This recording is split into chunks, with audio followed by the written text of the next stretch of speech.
नमस्कार बागवान भाइयों, आपका मेरे YouTube channel Apple single leader concept में एक बार फिर से स्वागत है। तो बागवान भाइयों, आज की वीडियो में आपके लिए जो लेकर आया हूँ वो है तौलिया बनाने का जो काम हमारे बगीचे में चला हुआ है आजकल। बागवान भाइयों, मेरे चैनल को सब्सक्राइब कीजिएगा और बेल आइकन को भी दबाइएगा, साथ ही ऑल पर क्लिक कीजिएगा ताकि आपको मेरी वीडियो का नोटिफिकेशन मिल। क्योंकि बागवान भाइयों, इस बार जो है तौलिया का जो काम हमारा अधूरा रह गया, क्योंकि बारिश इस बार काफ़ी लेट हुई है, जिसके कारण जो तौलिया हम बना नहीं पाए। तो बागवान भाइयों, अगर आप अल्ट्रा हाई डेंसिटी यानी कि यूएचडी पर काम कर रहे हैं तो आप इस वीडियो को देखिएगा, तो ये वीडियो आपके लिए कुछ हेल्पफुल भी होगी।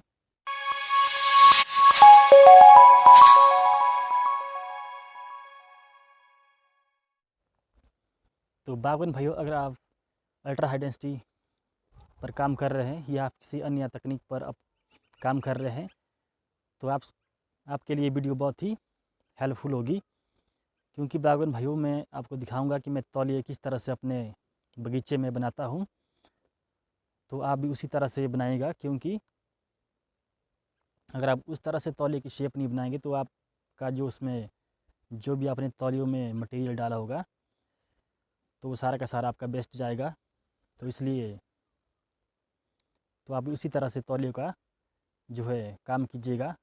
बागवान भाइयों, इस बार जो है बारिश जो काफ़ी लेट आई, जिसके कारण तौलियों का जो काम हमारा अधूरा रह गया और उसमें हम लेट हो गए।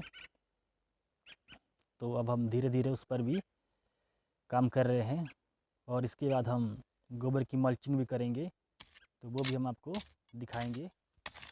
बागवान भाइयों, तौलिया बनाना कितना ज़रूरी होता है ये हम आपको बताएंगे।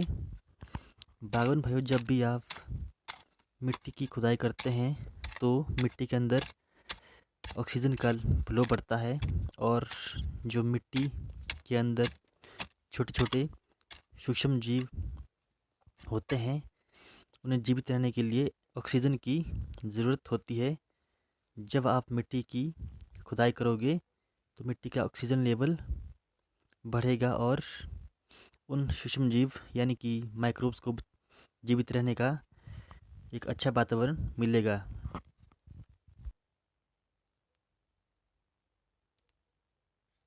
तो बागवान भाइयों, इस तरह से आपने तौलिया की शेप बनानी है।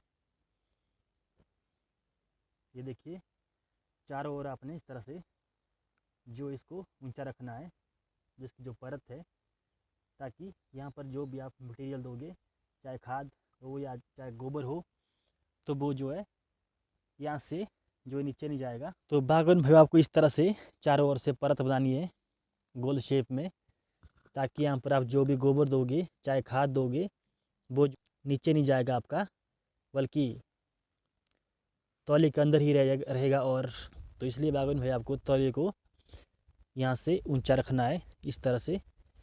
अगर आप इसको यहाँ से बराबर रखेंगे तो क्या होगा, जब पानी भारी भारी मात्रा में आएगा तो अपने साथ सारा का सारा जो भी आपने इसमें डाला होगा वो सब बह के नीचे जाएगा, तो वो जड़ों को पूरी तरह से प्राप्त नहीं हो पाएगा।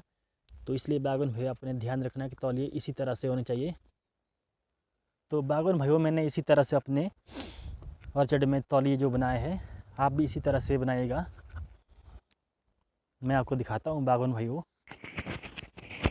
और एक बात, जब आप मिट्टी की खुदाई करोगे तो मिट्टी की उलट पुलट होगी, यानी कि जो नीचे की मिट्टी है वो ऊपर आएगी और ऊपर की मिट्टी नीचे जाएगी।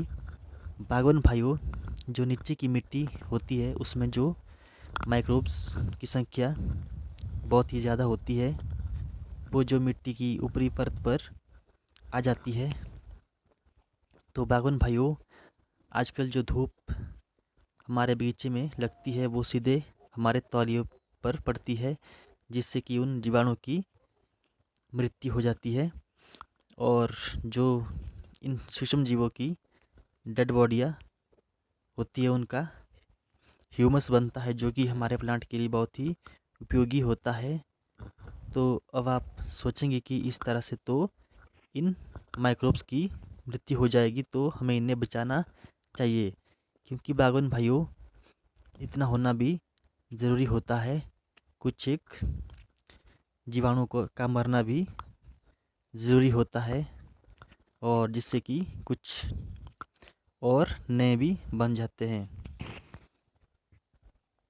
तो बागवान भाई, इसलिए आपको तौरियों का जो निर्माण करना बहुत ही आवश्यक होता है। तो बागवान भाइयों, ये थी हमारी आज की वीडियो। तो बागवान भाइयों, मिलेंगे हम नेक्स्ट वीडियो में, जो गोबर की मल्चिंग करेंगे हम। तो बागवान भाइयों, तब तक के लिए बने रहिए हमारे चैनल के साथ।